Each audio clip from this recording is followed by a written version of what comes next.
Hey everyone, it's so nice to see your faces for our deep gospel discussion this week. Um, I'm sure all of you know me, but just in case for people who are watching, I'm Haley. I'm the Associate Director at Campus City Wesley, and just loving being a part of campus ministry in my second year. And then we have Brooke with us. Brooke is our ministry associate. She is doing a lot of work on UNF and Flagler campuses, connecting students, and just really appreciate her compassion and leadership. And then Emily is one of our student volunteers. Emily is in the nutrition program at UNF and always brings really beautiful insight to our discussions. And then we have one of our alumni, Karina. Karina, do you want to tell everybody what you're up to these days? Sure. It's nice to be with everyone tonight. I live in Atlanta, Georgia, and I just entered my first year of seminary at Candler School of Theology that's based out of Emory. And so my life, we were just talking about, my life consists of just reading all the time now. So that's basically all I've been doing. Well, you are definitely in the boat with several of our alumni, so it'll be nice to kind of hear as we have other alumni on how their experience in seminary and things have been. So just so excited to have all of you and an all ladies night, so we'll get lots of good feminist perspectives from our passage. Brooke, do you mind centering us in prayer this evening?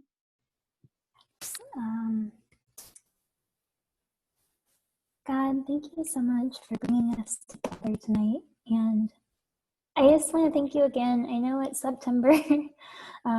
I know it's September of 2020. So we've been in this gratitude for a while, but I'm still just really grateful that there are opportunities for us to gather in this way, even when we have to be apart right now.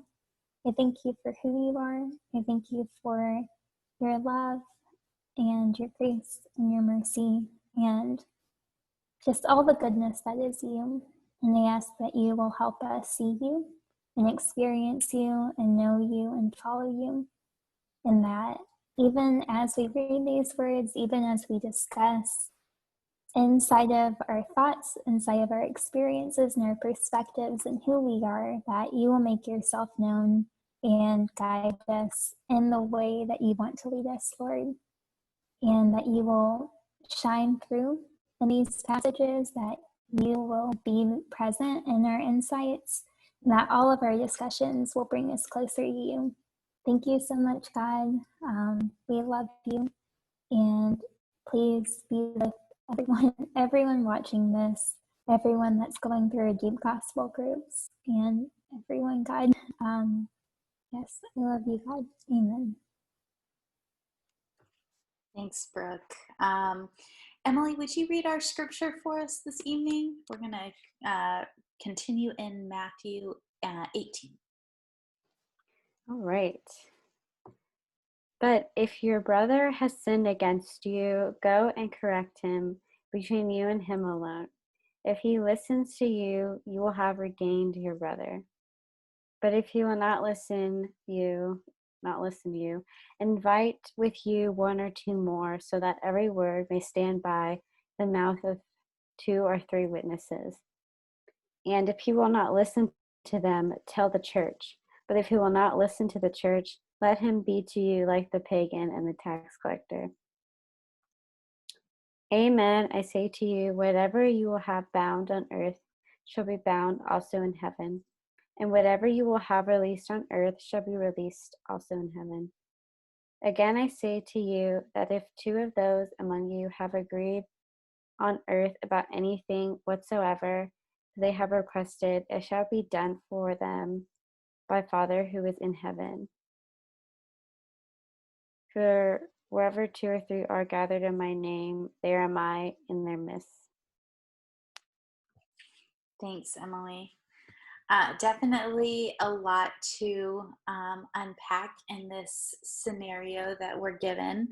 And so we always start with what we liked about the passage. And so, Karina, I wonder if you'd mind starting us off with what you like about this passage. Yeah. Immediately off the bat, what stuck out to me was verse 20, for where 2 or 3 are gathered in my name, I'm there among them. I think that just yells community. I'm deep diving into a lot of Howard Thurman's work right now in seminary, and he talks deeply about just community is the center of our being and the center of the church and the center of who we are as Christians. And so that verse just stood out a lot because I have that on my mind a lot as I sit with that and as I dig into that. But also there's a great comfort in knowing that I know Christ is with me, but Christ is also there amongst community. And that's a very affirming thing, that when 2 or more are gathered, Christ is also present, affirming that of the church, affirming that of just community in general, what we're doing tonight. Yeah.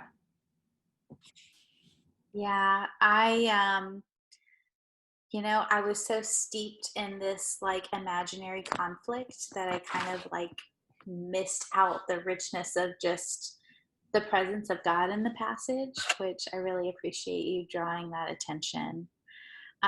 For me, I think I really liked that this scenario is in here, like that conflict is very much normalized in community. I think that there have been times in my Christian life where I just felt like, well, if we all just got it, then we would all like get along and there wouldn't be any issues. And that may be true. And then, except for that, we live in this like already not yet like in between space where like none of us can fully get it. On Sunday, we read that passage from First Corinthians that says, we see through a mirror dimly. And so the imperfect love we show to each other is definitely one that kind of necessitates being able to work through conflict, and that God can be present and holy in working through conflict. So that's what I liked. Brooke, what about you? What did you like about this passage? I actually changed my mind about my answer while you were talking, Haley. Because you mentioned, appreciation that God acknowledges conflict in this passage. Like, it's messy. The whole thing sounds super messy. Like, every step of the way. It's like, first you need to do this, then you need to do this, and then when that doesn't work, you got to do this, and then finally you can do this. And it just seems like Jesus is stepping into that messy context. And this is kind of weird, but the thing that I really like about this passage and the fact that it's in here and the fact that Jesus chose to say this in all of the messiness and knowing how humanity is that I'm comforted that Jesus did not expect the church to become a world without conflict, because I think that's really boring. I have spent some time of my life feeling scared of the idea of heaven and perfection in this world where there is no conflict. And I do believe like maybe heaven is a place where like we'll just love perfectly and we won't have conflict and we'll all understand, and I'll probably be able to appreciate and love and be present in that. But while I'm on earth right now, I think conflict just is an important part of being human. And I think that conflict is an important part of getting to the heart of truth and love.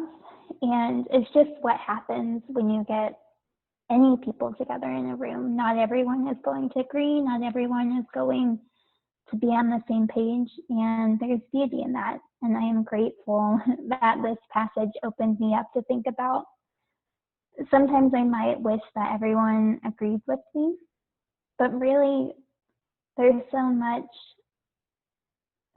love lost when everyone is on the same page.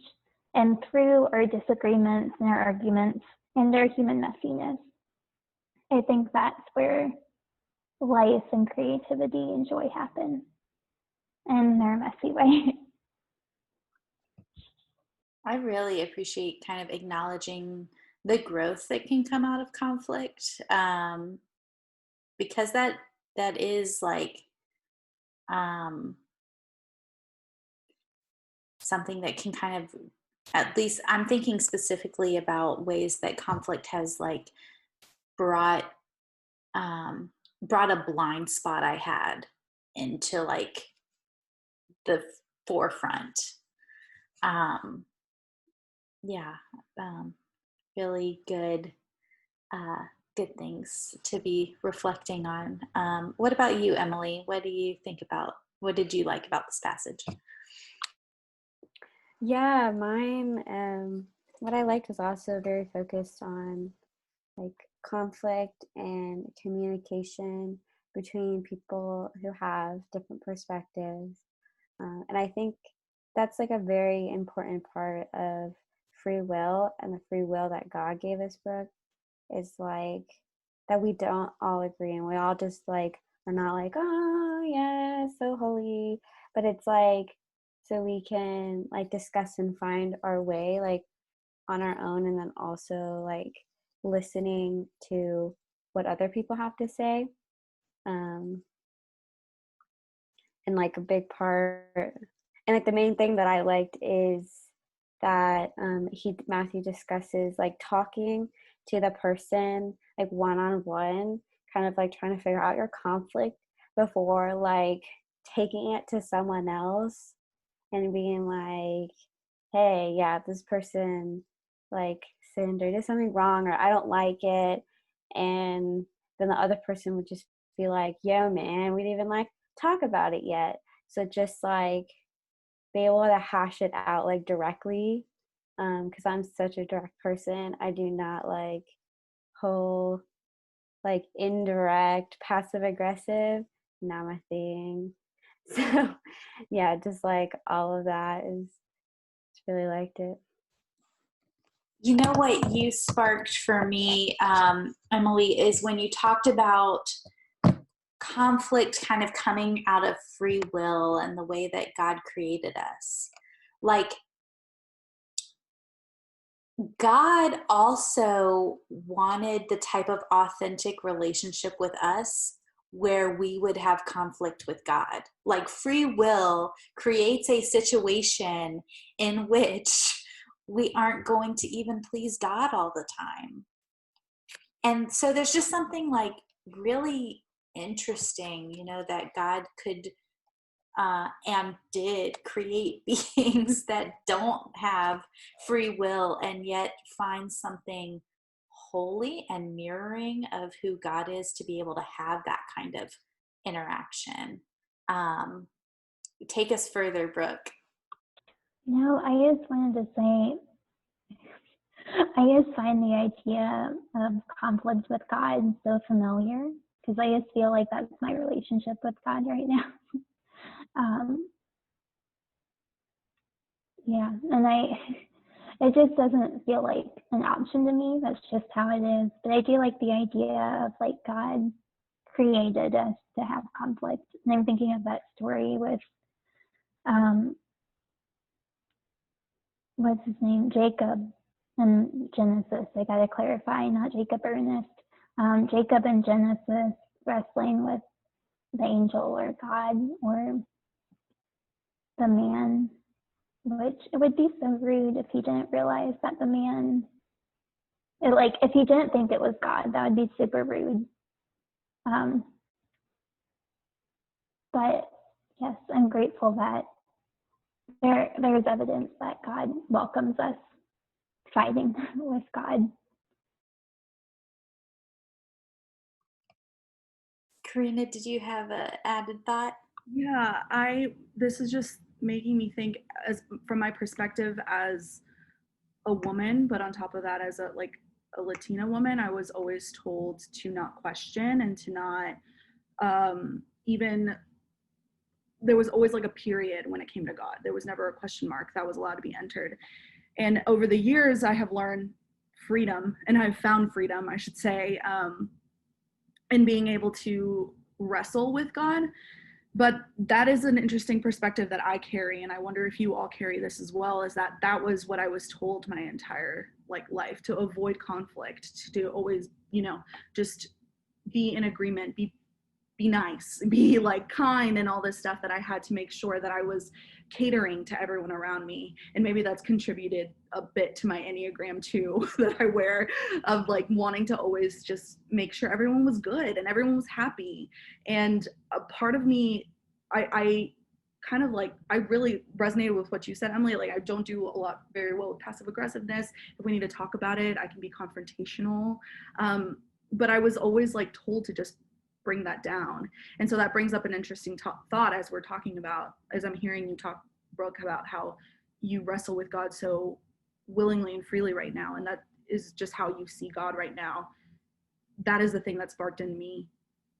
And I can't not acknowledge that, that was my upbringing. So that's just what was brought up in me as we're talking about this. I mean, personally, I definitely grew up in a denomination that said, you can't ask that question. That's in the catechism, the creed, the whatever, that is what it is, that's not up for debate. And it feels like the more I read the Bible, the more I feel like this is what faith is about. The questioning, the wrestling, the confrontation, the working is definitely a part of faith. But I think it really comes down to, and I don't know, I know it's probably can be a cultural thing, but at least in the South, I feel like there's just such a culture of some sort of Christian niceness versus kindness. And niceness is, the path of least resistance. And it's just not how God is, because niceness lets things go, lets things slide. I think God definitely, slaps me in the face with things I need to have. But then there's a love and a kindness and a depth to it. And niceness has no depth. This kind of conflict requires depth of relationship and trust and risk and things that weren't included in those. Brooke, I know you had a completely different, at least faith upbringing from me, so I want to hear from you. And I'm actually curious what your experience with this is, Emily, because sometimes I'm like, oh, this was a Catholic thing, but then sometimes I'm like, I think I kind of had I think everyone's experience is unique. I can't say this is a Catholic thing, but yeah. I always questioned God, growing up. And that was actually how I felt myself grow in my faith, was by questioning God. I mean, I would start by, CCW, Sunday school, I would start by asking the questions in Sunday school or to my parents, but the Sunday school teachers were not very open to the questions and didn't really give me good answers. But I would ask God those questions. And somehow I just felt God answering those questions for me. Whether it was about, whether it was God, is this cannibalism? All the questions. But it was through those questions that I found God. I'm not sure if they were welcome in my church context, because I definitely did feel kind of ostracized in my church group and in Sunday school because I kept asking all of these questions. But they were so welcomed by my family. My dad was he never did it. He was always we've got to get you in a meeting with the priest so he can give you some of these answers. But I'm really grateful to that. And I think that part of why I had permission to ask those questions is because Catholicism embraces mystery. You don't go to Catholic church and you feel like it's going to give you all the answers.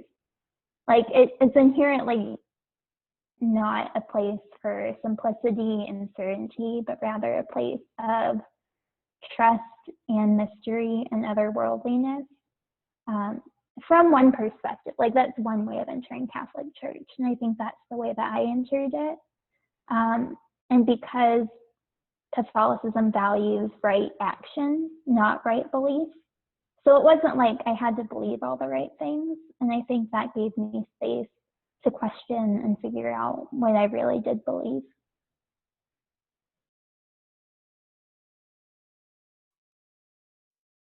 Emily, did you want to add? Yeah, I was gonna kind of piggyback off of Brooke, because she mentioned like what was my take on it. Yeah, I kind of like, I went into the church really not like knowing about, or not really, I knew because my mom was a different denomination, but I didn't really understand denominations and really like the difference in practices or anything like that. I just kind of knew like people are like, oh yeah, you're Catholic. Oh, Catholics are so like perfect and like strict and do all these like sacrament stuff. And I'm just like, yeah, but it brings me closer to God. And I just felt um like I learned so much about God, and I just like wanted to have a purpose. Like that was basically like a big part of like wanting to like dive into faith and like be in the church, is that I just felt like I was like, I don't have a purpose on this earth and I don't really understand the point of it. So yeah, I was actually like really glad that I like had a church so close to me, and I was able to like get in the church group and be a part of that community. Thanks, Emily.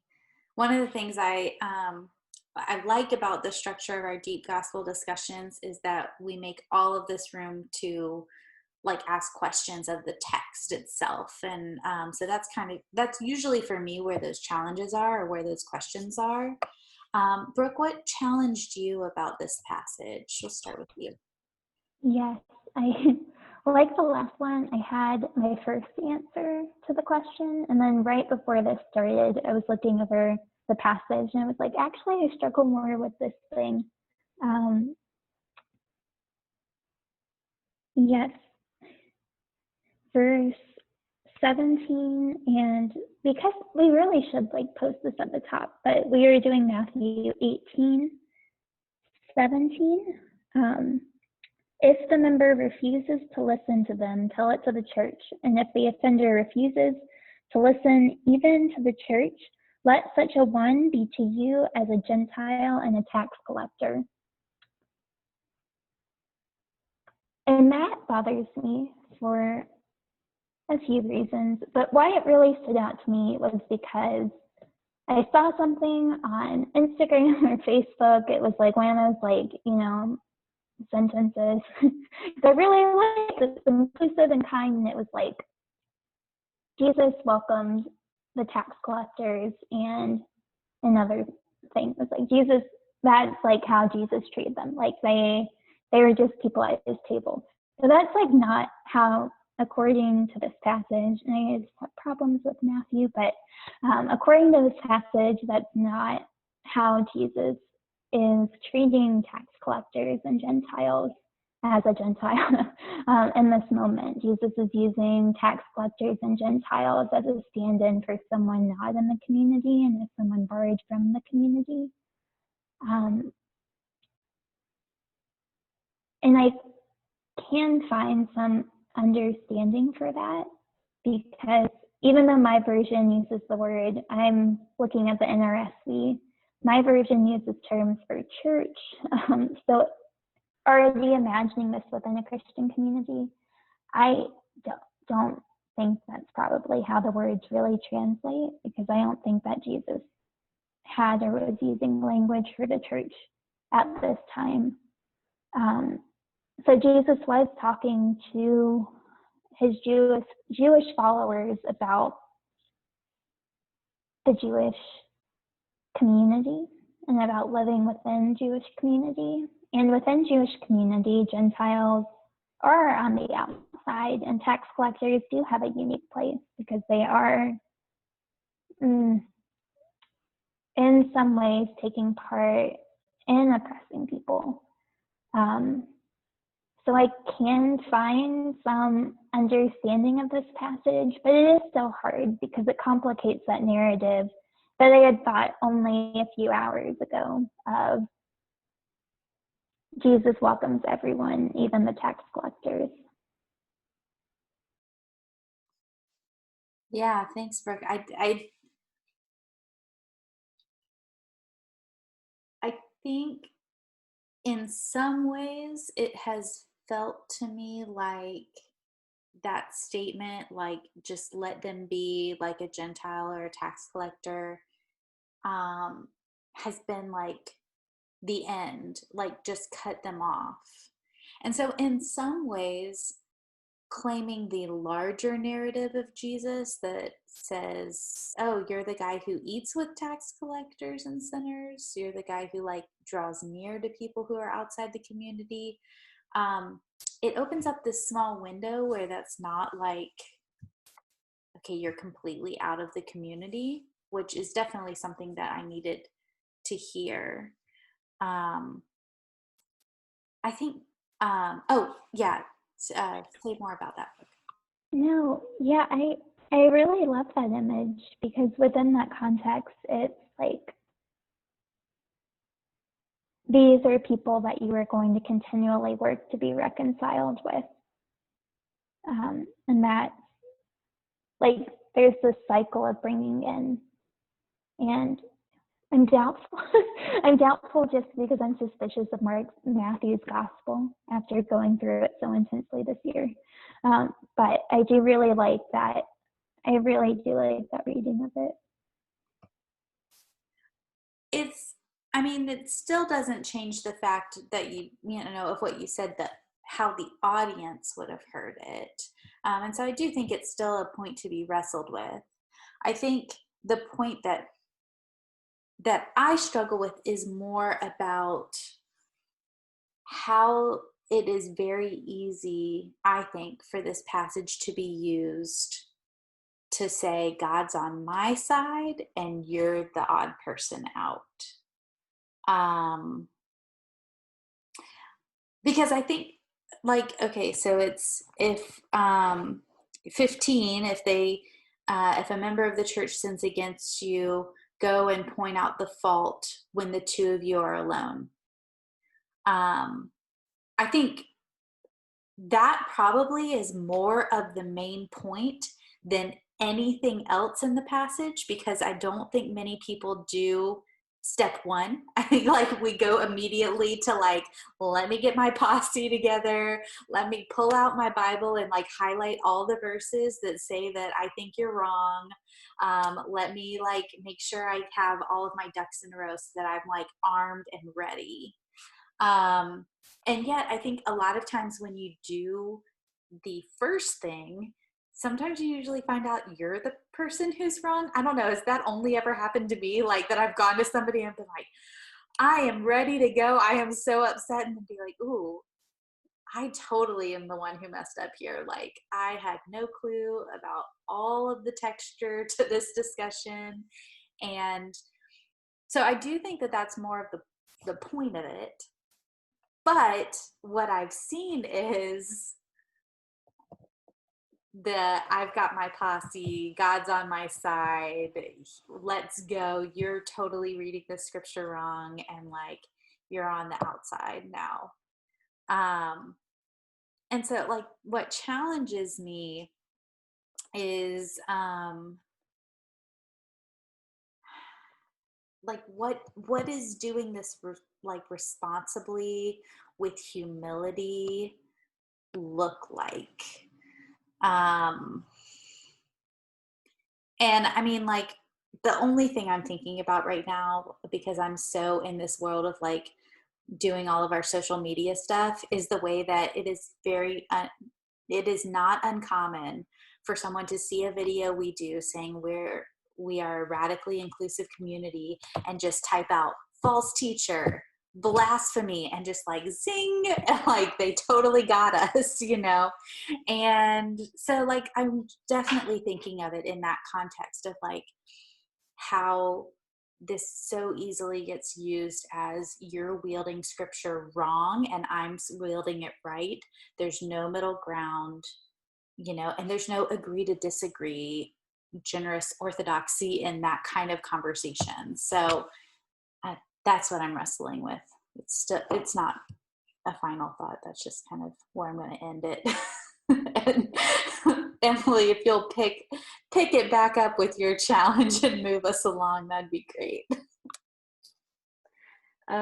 Yeah, my challenge is different related to that section of like what kind of happens when you like go to the church and then like that it still doesn't work. And I'm like, I just felt like it was so quick of like, so what does it mean for it like not to like work and for them to not listen? Like it might take a second, like come on, man. And it's because it made it seem like you were just like giving up on them and like not forgiving them and like pushing them out of the community, which was interesting. Haley and Brooke, like you're talking about like those people are still like part of like in Jesus' life. But I was like reading other things in Matthew, and it just like Brooke, like you were saying, it just like kind of bothers me, like the way that he like kind of words some things, and it like definitely challenges me. So definitely rattling with your challenge, Haley, and Brooke's challenge.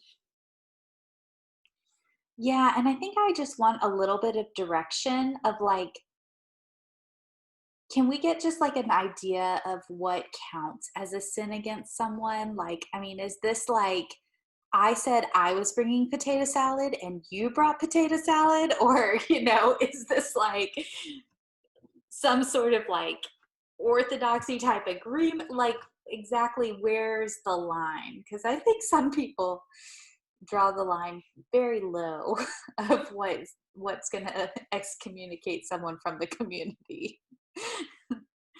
Karina, what do you think? It's interesting. This is not something that there was a ton of this passage that challenged me. This wasn't the thing that I was thinking about the most, but as we're talking about this, I wonder if it raises a question on who you choose to be your people to bring these questions to. And for me, like the word accountability is what comes to mind. And if we're again thinking of like our church setting, our people, like the people that we call into our intimate space, into our personal space, like these are people that should know you, that are praying alongside you, that are vision casting with you, right? And so if you're bringing something to the table to discuss with them, I wonder if you have the wrong people in your corner, if there isn't something of like, hey, hold on a second, you know, where is that accountability? And that's the thing that kept coming up for me as we were discussing this. And it's made me just think about like who I choose to put in my corner for those kinds of things when I'm get heated about something, you know? It also raises a bunch of other questions, but we'll get into that later, I think. But I'll say now the thing that challenged me is verse 18. It says, truly I tell you, whatever you bind on earth will be bound in heaven, and whatever you loose on earth will be loosed in heaven.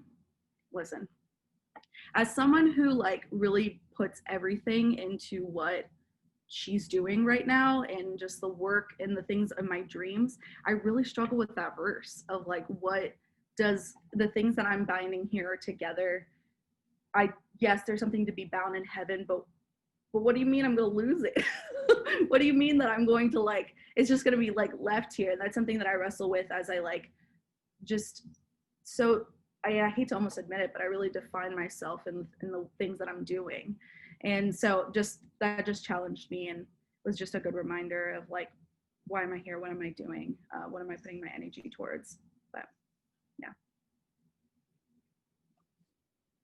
Yeah, I'm really glad you brought us to that verse because there's definitely a lot to unpack there.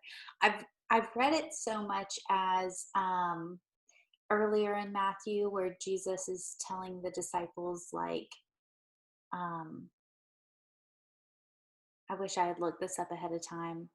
The Haley paraphrase is like, if you say it's a sin, it's a sin. And if you say it's cool, like, good, we're going to move on. Like, me and God trust you. Like, that's kind of the sense I got. So I did read it in that way, but then this time around, and I'll probably talk about it a little bit in like gospel implications. I read it so much in like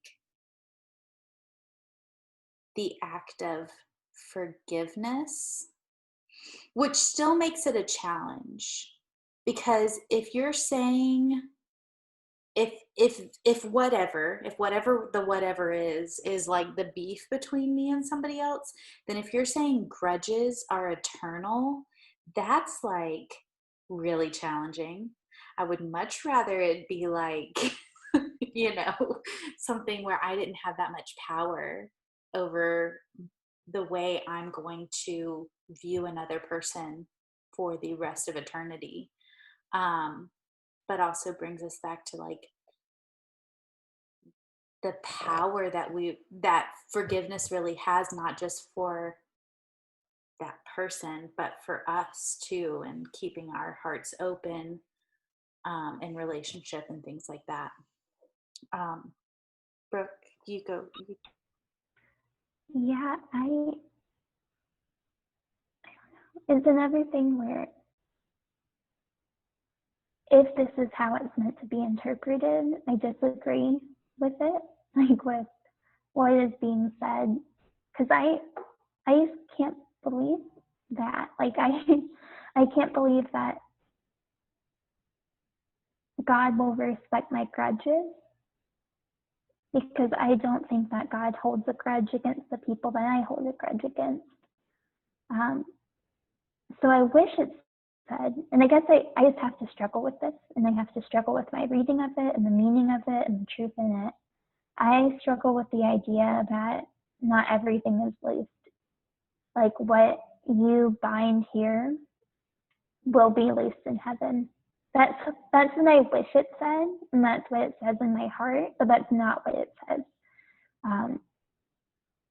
And that goes against my beliefs about God and who God is, but it's just one of those questions.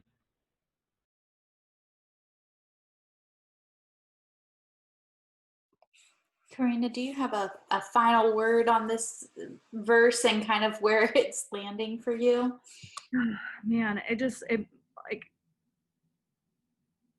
makes me double think the things that I feel strongly on, and that kind of scares me, like in a good way, if there's a good way of that. But I think for me, it's just making me think on what are the things that I need to take a second guess or a second thought on, and a second, like, to just breathe on before I feel like I'm doing something that's right and just, and I go and pull out the Bible verse or whatever it is, right? I don't know if I have anything that really like lands. My thoughts are going everywhere right now, and that's just being real right now. It's brought up a lot of thoughts. Well, and I really appreciate that thought about like who is the community that gets to have these say and these challenges. Because in my example of user 8922568812 saying false teacher, like they just don't have space in my corner. Like they just don't get a chance. I mean, I know they watched a whole 15-second video and they know exactly who I am, but that's just like not going to be my person. But Nikki, who's in my covenant group and who I've been talking to and have spent time in person with, and if she has a thought about me, then maybe she gets a little bit of room. And yeah, I guess user 812 can still be a tax collector. Maybe we'll hang out one day. So let's move to the hope, the gospel implications, the takeaway. And Emily, why don't we start with you? Well, the gospel implication that I received from this passage is that God granted us fellowship, and it's important to take it upon ourselves to know who God is and what the gospel is saying, but it's also important to get the perspective of other people, and participate in those difficult conversations. Thanks, Emily. That's great. Wonderful takeaway. Karina, what about you? The takeaway that has been making me think on with this verses or this passage is it makes me question the way that I view church and the way that if this is what we're supposed to be doing, if these are the rules that are laid before us, do I feel like I have this in my community? Do I feel like that is the church leadership that I am surrounded by? Am I able to bring, if there's something that is going on and I feel like I need to say something about this, do I have those people? Does my church leadership represent that to where if I bring something, I'm going to be heard and it's going to be prayed about? It's going to be prayed on, and then is there going to be action after? I don't know. And so that's just the things that kind of sat with me as I was kind of dwelling on this, and made me think about past scenarios and things like that. So, yeah. Thanks, Karina.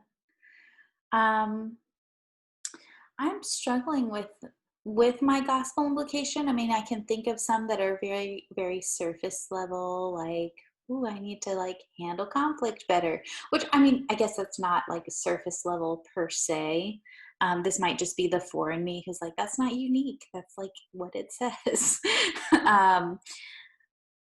But I think in the larger implication of this passage, I see this pattern coming up for me where God has brought several of these passages, before me, where it seems like if the choice is between being right or relationship, choosing relationship is the holy thing, not choosing the being right.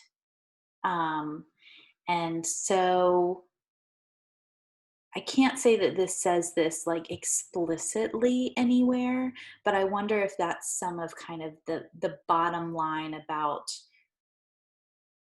where the kingdom work is, where we can see the presence of God in those moments, is honoring, fighting for, and moving forward in relationship. Unless it's one of those places where it's just not safe to do so anymore, or the boundaries have been crossed to a point where it's not going to be okay. So that's my takeaway. Brooke, what about you? Yeah, these challenges are really hard because I feel challenged in a personal and practical way. Like has been already acknowledged in this conversation, my first step when I have a conflict, whether that's at work, whether that's with family, I guess I'm better about doing this directly with friends. But my first response is definitely not to talk to the person. My first response is definitely to talk to my director about the problem, or to talk to another family member about the problem, or to say help me, I can't do this alone with the person about a problem. and part of me thinks like it is complicated. Like Jesus is not really speaking to my situation. Like if Jesus knew my situation, Jesus would not say this because that's just not how the world works anymore. Like you can't expect me to go directly to a person. But then there's the other thing that's like I do think that Jesus was saying this within a specific context, within a specific culture, and to specific people. But I also think that there probably is a lot of wisdom in saying when you have a problem with someone, go talk to them about it. Don't talk to someone else about it. And if it doesn't work out, here's 3 other steps you can take if it doesn't work out. But first, go to them and try to talk about it. And that challenges me because that takes a lot of courage. And I'm even recognizing my cowardice and that not being my first step. I think that's not a great thing for me to do when I don't do that. So I feel convicted about that, about being more direct and trying to solve conflicts with a person. And I've been trying to find words for my gospel implication, and I don't think I've quite arrived at it, but I love this idea, this picture. I'm like combining all the things I wanted to say in this answer earlier, but I like the picture that forms in my head with these first 2 verses that are describing the process of conflict that Jesus advises and just how many people are involved. Like I can see a community, a real community around the solving of this conflict. And I feel like God calls us to be in connection with each other and to defend that connection.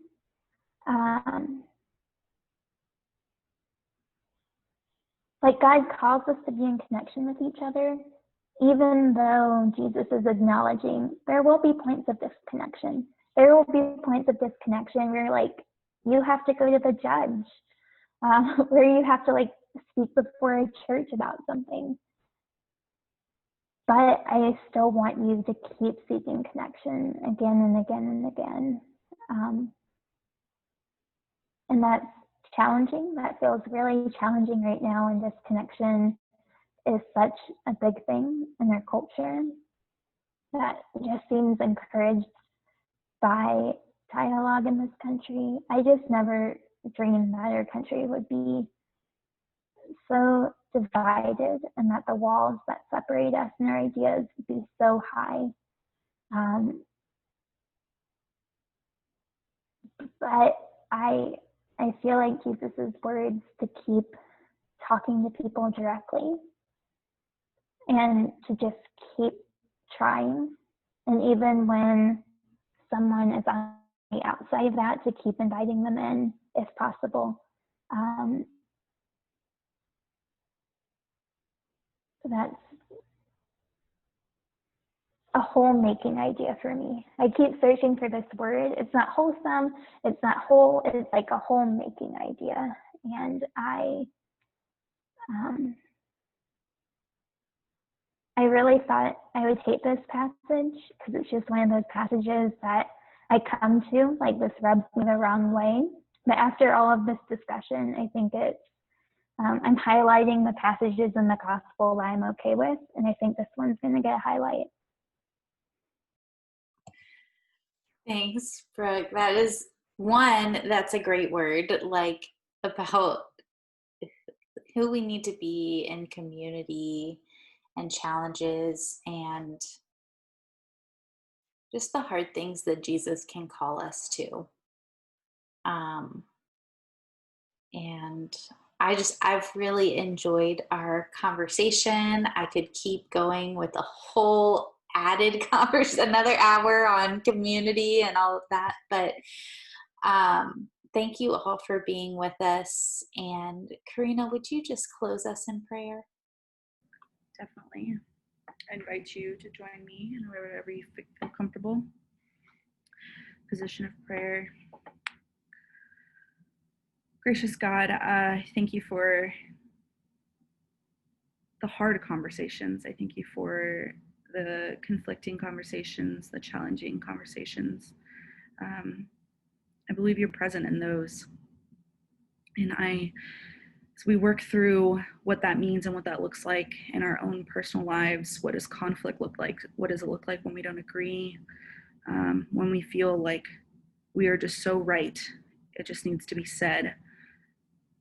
What are we walking away with? If what we're choosing is life and community in you, what does that look like in our day-to-day lives? I thank you for these questions. I thank you for Emily. I thank you for Haley, and I thank you for Brooke, and for those that are watching. I pray that they're blessed and that they're loved. In your name I pray. Amen. Amen. Thank you guys. And I hope you have a great rest of your week.